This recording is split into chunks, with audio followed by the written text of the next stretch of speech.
Welcome back to the Confessions of a Christian Blogger. Before I get into what I'm doing and what I'm going to do, I'd like to take this episode to give you a glimpse of what I have done so far. So, how did I get into blogging? Well, it's actually kind of embarrassing. Back in the early 2000s, I co-wrote a book with Stan Porter, president of McMaster Divinity College. The book was called Unmasking the Pagan Christ. Like many authors, especially first-time authors, I was eager to know what people were saying about the book. So I did what people call a vanity search. Along with the various Amazon reviews, I also found a review of our book on a blog. A blog?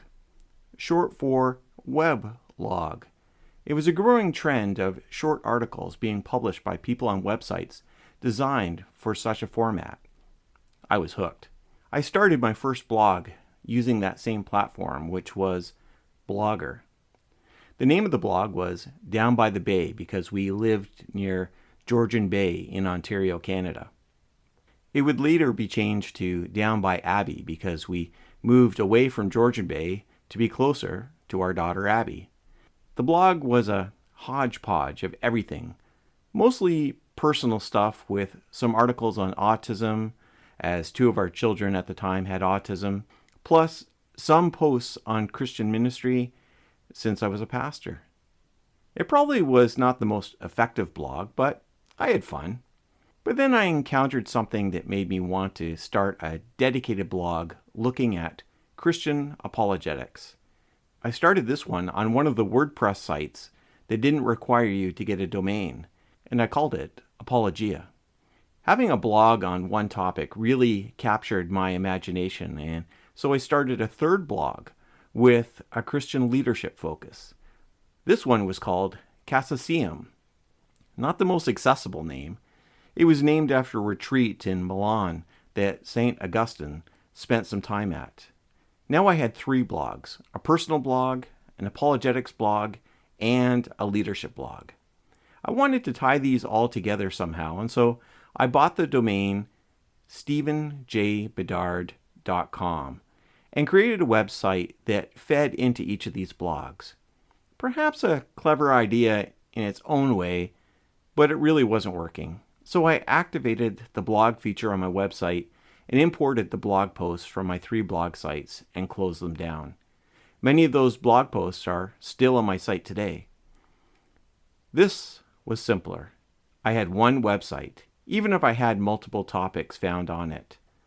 At some point, I got impulsive and started a few more blogs. One was on C.S. Lewis and the group of authors that were his friends or his inspirations. Another was on comics and science fiction, and another on autism. This was not really sustainable, and I should never have done it, even if the topics were interesting to me. I eventually imported these posts into stephenjbedard.com. Then I discovered podcasting.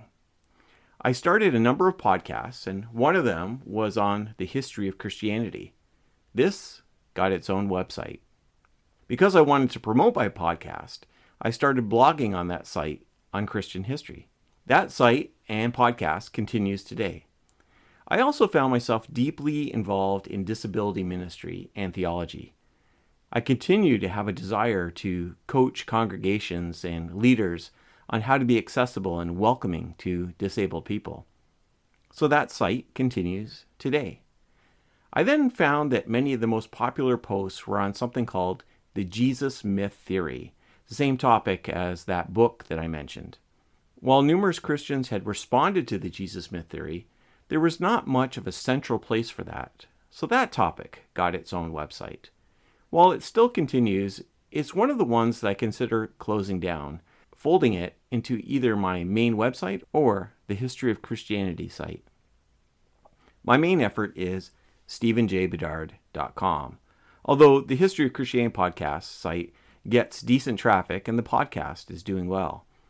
I have a soft spot for the disability site, but I'm not sure what to do with it. I still produce content for these sites. But if you go to stephenjbedard.com, you will see that all of these different topics that I have gotten interested in are still there, and I still write on them. What I did was I used the categories as different blogs. So on the same site, I have an apologetics and theology blog, and a personal blog, and a leadership and ministry blog, and so on. Some of them I post on more often than others. If I was smart, which I'm not, I would delete most of it and focus on only the most popular content. But all of the things on that site are a part of me in some way, and I don't want to stop, even if it is the right thing to do. This is why I've come to the point of rethinking what I'm doing and why. What do all of these diverse topics have in common? The phrase that came to me was thoughtful reflections on faith and life. One way or another, all of the wildly different topics on my blog actually do fit under that banner. A banner that describes what I want to be about as a person. And that is where I'm at. In some ways, I have a mess. But in its own way, it's a beautiful mess. People still come to my blog and read articles that I wrote 10 years ago and older. I've built up an audience that I do not want to throw away just so I can start from scratch, even if it would be the more focused vision. Is there a way that I can take this website in a semi-unified direction that provides valuable content for people and hopefully makes me a little bit of money?